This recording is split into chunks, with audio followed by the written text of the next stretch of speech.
గారి ఊరిని మా కోడలకి సంతానం కావాలని నేను వారం వారం వస్తూ ఉంటాను అమ్మవారి దగ్గరికి. అయ్యగారు ఇలా అమ్మవారి శ్రీమంతం చేసి అందుతారని చెప్పారు. అమ్మవారి మీద నమ్మకంతో నేను ప్రసాదం మా కోడలు నేను వచ్చి తీసుకొని చేశాము.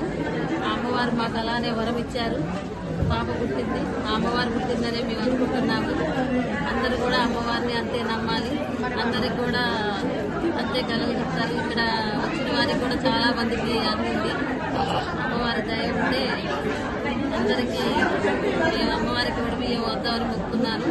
మళ్ళీ ఇప్పుడు ఆ మొక్కు చెల్లిద్దామని వచ్చాను. అమ్మవారు చాలా అనుగల అమ్మవారు. తప్పనిసరిగా కోరుకున్న కోరికలన్నీ తీరుతాయి. అందరూ మొక్కుని అమ్మవారి కృపకు పాత్రగా కోరుచున్నాం. మహాశయులకు విజ్ఞప్తి.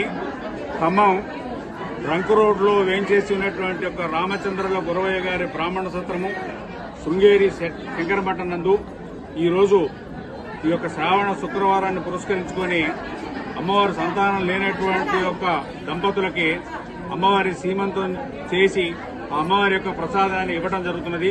ఈ సీమంతం కార్యక్రమం ఇవాళ ఉదయం 9 గంటలకు ప్రారంభమై నడుస్తుంది. ఈ కార్యక్రమం గత 3 సంవత్సరాలుగా ఈ కార్యక్రమాన్ని నిర్వహిస్తున్నాం.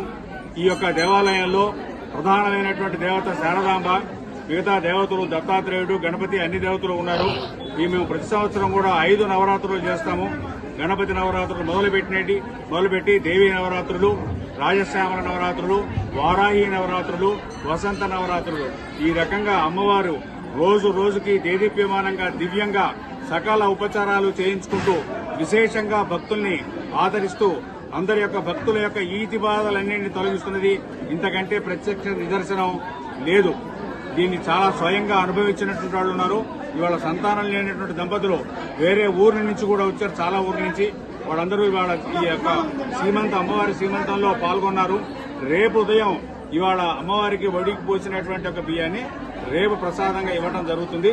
అందుకని ఈ అవకాశాన్ని అందరూ మాతలు ఎవరైతున్నారో సంతానం లేనటువంటి వాళ్ళు ఏ అనకైనా చింత పెట్టుకోకుండా బాధపడకుండా వచ్చి ప్రసాదం తీసుకున్నట్లయితే ఆ అమ్మ అనుగ్రహం సంపూర్ణంగా అందరికీ ఉంటుందని నేను అందరికీ విజ్ఞప్తి చేస్తూ నాకు అవకాశం ఇచ్చినందుకు కృతజ్ఞతలు. ధర్మాధికారి నేను.